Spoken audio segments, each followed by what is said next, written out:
Alors, bonjour et bienvenue dans votre cours de SURPAC. Aujourd'hui, nous allons découvrir l'interface graphique du logiciel SURPAC.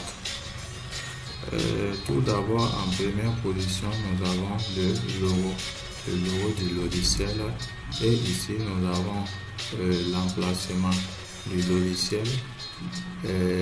Ici c'est la barre des menus que vous pouvez ajouter en fonction de vos travaux, et ici c'est la barre des outils, c'est-à-dire lorsque nous aurons à réaliser un travail, nous pourrons venir choisir un outil ici en fonction de notre travail pour pouvoir l'exécuter.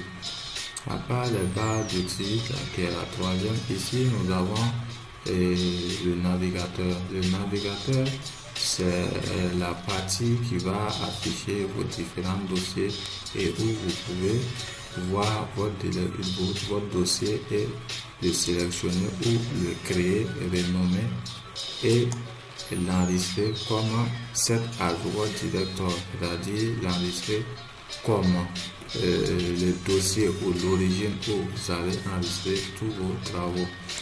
Alors vous pouvez défiler tout et choisir le dossier que vous voulez. À part ça, nous avons cette table là qui va nous afficher la propriété.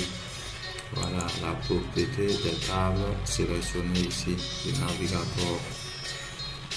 Et ici, nous pouvons également new pour créer des fichiers que nous pouvons utiliser pour faire des travaux.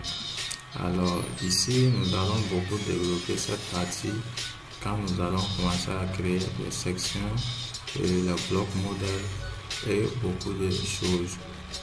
Ici, c'est la fenêtre des messages de si vous réalisez un travail, voilà, le résultat sera affiché ici, soit que ça a été bien validé, soit qu'il y a des erreurs, et ça va vous inviter donc à revoir votre travail s'il n'y a pas des erreurs. Ici, c'est la fenêtre d'affichage. Voilà, la fenêtre d'affichage, c'est-à-dire quand vous aurez des travaux à réaliser, tout ce que vous allez faire, vous pouvez voir les évolutions ici. Et cette petite fenêtre en bas ici, on peut cliquer là-dedans. C'est pour utiliser en fait des barres d'accès rapide.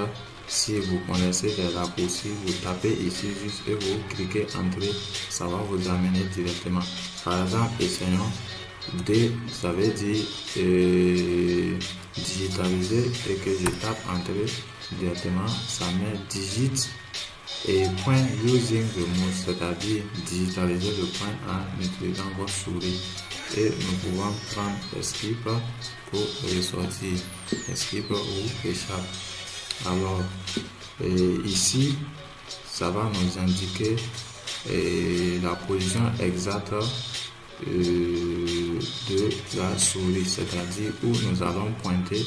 Voilà, ce point ici, nous allons voir les coordonnées qui sont là.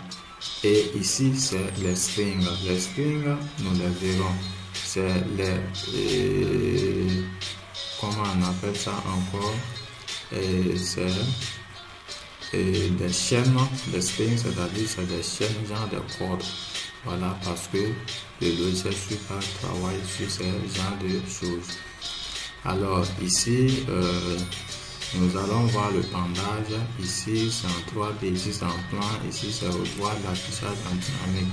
Donc nous allons beaucoup utiliser ça en long et en large quand nous allons faire les bit design. Voilà, design grade. Ok, je pense que c'est tout. Alors ici nous pouvons voir les menus.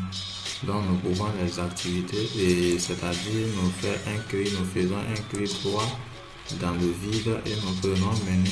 Nous allons voir les menus disponibles en fonction de nos travaux. Nous pouvons les utiliser. Voilà. Ici vous voyez que nous avons un diagramme désigné. Si vous voulez faire la conception d'une mine souterraine, ou bien d'un solide, ou bien un graphisme, ou bien le database, bloc modèle ou place design. pour le dynamiteur. Si nous prenons toolbar c'est les outils. Toolbar c'est les outils. Nous pouvons retirer les outils en fonction de nos travaux. Alors pour ce qui est de profile, c'est en fonction également de vos travaux. Par exemple, si nous voulons créer une base de données, nous allons une base de données géologique, nous allons sélectionner celui-là et ça va changer. Nous allons avoir les options et les outils que nous pouvons utiliser pour le faire. Voilà. Donc profile, vous prenez ce que vous voulez. Windows, ça c'est les fenêtres. Voilà, les fenêtres qui sont ici. Voici les j'aime. Si vous décrochez un, ça va partir. Voilà. Merci pour votre attention. J'espère que cette vidéo vous a plu. Donc, je vous invite à vous abonner sur la page qui sera bientôt disponible. GeoYe. Voilà.